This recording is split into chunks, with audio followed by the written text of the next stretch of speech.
굽타 왕조 분열 후의 불교 1. 에프탈리트의 진입 5세기 말 서북인도에는 새로운 이민족 세력이 나타났으니 흉노와 친연관계가 있는 에프탈리트의 침입이다.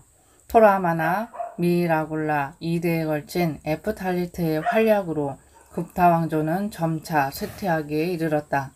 미라굴라가 서인도의 아쇼다르만에게 격퇴되어 인도의 안정은 일단 유지되었지만 제국에 분열되고 왕조는 붕괴하였다. 불교는 캐시미르 지방에서 미라굴라의 박해를 받았으므로 이곳의 유부는 한때 멸망하였다.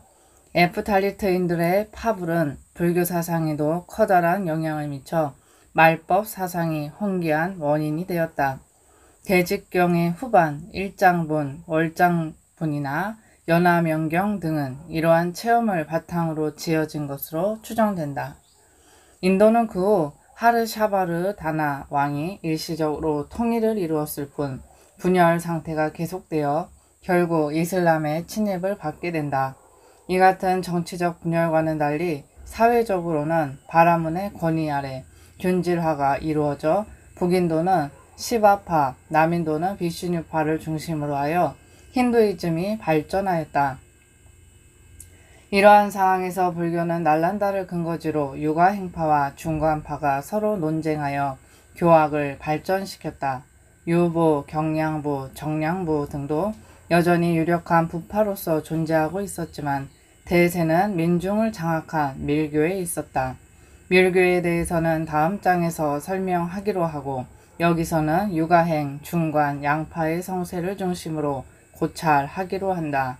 2. 열애장 사상의 운명 열애장 사상은 유식설의 법신 사상이나 불신관 등을 형성시키는데 커다란 영향을 주고 있는데 그 조직화는 유가 행파에 의해서 이루어진 듯하다. 사라마티의 성론인 보성론은 대승장원경론을 인용하여 많은 유식설의 용어를 쓰고 있지만 아라야식에 관해서는 아무것도 언급하지 않고 있다. 같은 계통의 논서로는 대승법계 무차별론이 있으며 무상의경이나 바수반두가 지었다고 하는 불성론은 이 논서의 개작인 것으로 보인다.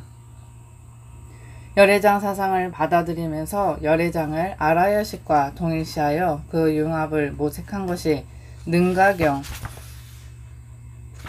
혹은 임능가이다.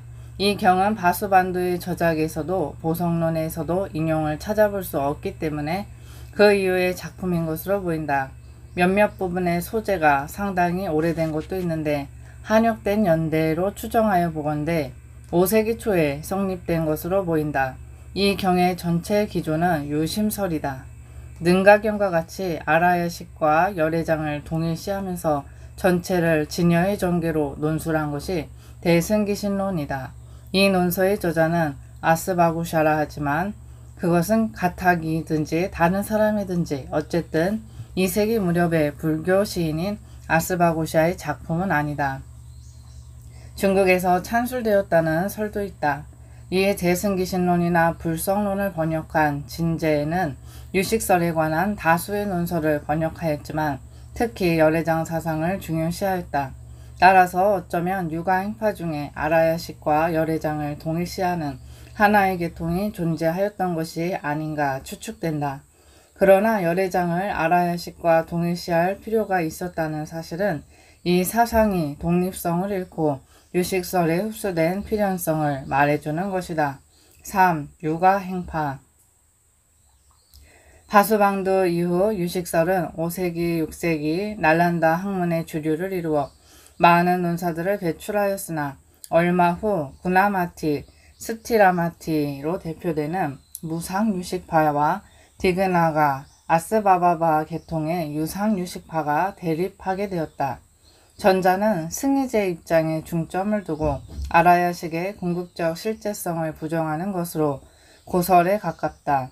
스티라마티는 유식설 관계의 논서나 부사론 등 바수반두의 저작 이외에도 중론 등의 주석을 썼는데 그 중에서도 30송 성론은 무상유식파를 대표하는 중요한 논서이다. 앞에서 설한 진제도 이 계통에 속한다.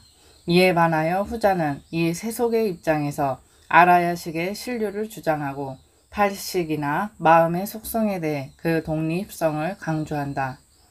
유상유식파의 대성자는 다르마빨라로 30송에 대한 주석서 성유식론을 썼다.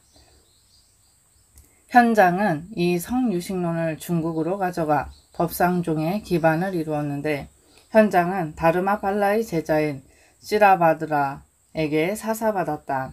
이 파의 주장은 새로운 학설이라 할 수 있는데 말하자면 유부적인 경향의 재현으로 어떤 의미에서는 유가행파의 귀결이라고 할 수 있다. 다르마팔라이후 유상유식파가 유가행파의 주류를 이룬 듯하고 스티라마티 계통은 서인도에서 교세를 떨쳤다고 전해진다. 4. 중관파 나가르주나의 중론을 근본 성전으로 공사상을 강조하며 유가행파에 대항한 학파가 6세기 초에 성립하였는데 이를 중관파라고 한다. 그 선구자는 붓다팔리타와 바바비베카였다. 붓다팔리타는 나가르주나의 프라상가 논법을 강조하여 자파의 주장을 특별히 세우지 않았다. 반면 바바비베카는 유식설과 대항하기 위하여 자파의 주장을 따로이 확립해야 한다고 하여 반야등론, 중관심론 등 중론의 주석서를 짓는 동시에 스스로 사택의 담이라는 논설을 저술하여 유식설을 공격하였다. 이러한 경향을 그의 논증법에 따라 스바탄트리카라 부르며 붓다팔리타의 계통을 프라상기카라고 한다. 이 두 파는 서로 논쟁하게 되지만 그 프라상기카에서 찬드라키르티가 중론의 주석인 프라산나파다와 입중론을 지으면서 프라상기카파가 우세하게 되었다. 5. 논리학의 발전 부파불교의 교리 비판에서 출발한 대승불교는 처음부터 논증법이 발달하였다. 나가르주나의 프라상가 논법은 각 부파는 물론 당시 바라문교학의 여러 학파를 겨냥하고 있었다. 이 같은 논쟁은 바라문 교학 안에서도 논리 연구를 발달시켜 이를 전문으로 하는 느야이아 학파가 따로 성립하게 되었다. 유가행파의 유가사지론에서는 느야이아 수트라나 카네시카 왕 시대에 지어진 카라차 본집, 방편심론과도 일치되는 논리설, 인명이라는 명칭으로 서술하고 있다. 또 아상가의 아비달마 집론 논의품에서는 느야야 학파가 세운 논증법인 오분작법을 이용하고 있다. 순중론에서는 상ಖ್야 학파의 인해 삼성설을 논박하고 있다. 또한 바수반도는 여실론과 석계론 등을 지어 논리학 발달에 공헌하였다. 그 뒤를 계승하여 불교 논리학을 확립한 이가 디그나가이다. 그는 집량론, 인명정리문론 등을 지어 인식의 근거를 집적 치각과 추론 등 두 가지에 한정시켰으며 또 종래의 오분작법 대신에 주장명제, 이유명제, 신례의 삼지작법을 확립하였고 다시 구구인에 의해 인의 삼상을 명확히 하였다. 그의 학설은 신인명이라 하여 그 이전의 논리학설인 고인명과 구별한다. 디그나가 논리학은 느야야 학파에서도 영향을 끼쳐 6세기 후반에 유토 타카라인 인의 삼상설을 채용하고 있다. 이후 불교와 느야야 학파의 논리학상의 논쟁과 상호 영향은 9세기에 이르기까지 계속되었다. 디그나가 이후 상카라스 바민이 인명 정리론을 지었고 다시 7세기 중엽에 다르마키르티는 정리일적, 양평석 등을 지었는데 후자에 관해서는 그 후 많은 주석서가 저술되어 활발한 연구가 이루어졌다. 다르마키르티는 추론에서 원인의 기초를 두는 것과 결과로서 판단하는 것 등 두 가지 학설을 세웠다. 이들 논리학자들은 모두 유상유식파에 속하는데 이 파에서 논리학이 성행하게 된 것은 바바비베카의 도전이 크게 자극되었을 것으로 추측된다. 6. 대승불교 두 학파의 운명 8세기 이후 중관파와 유가행파는 그 창조력을 상실함에 따라 급속히 쇠퇴하였다. 그 원인 중에 하나는 미맘사 학파의 쿠마릴라나 베단타 학파의 쌍카라 등의 불교 비판에 있었다고도 할 수 있다. 쿠마릴라사가 원래 불교도였다고 하고 쌍카라의 마야설은 불교의 영향이 크다고 하는 것은 그들을 비꼬는 말에 불과하다. 이 시대에 나타난 주목할 만한 문헌으로는 산타 라크시타의 진리 강요, 모든 철학을 비평한 책이란 뜻이다.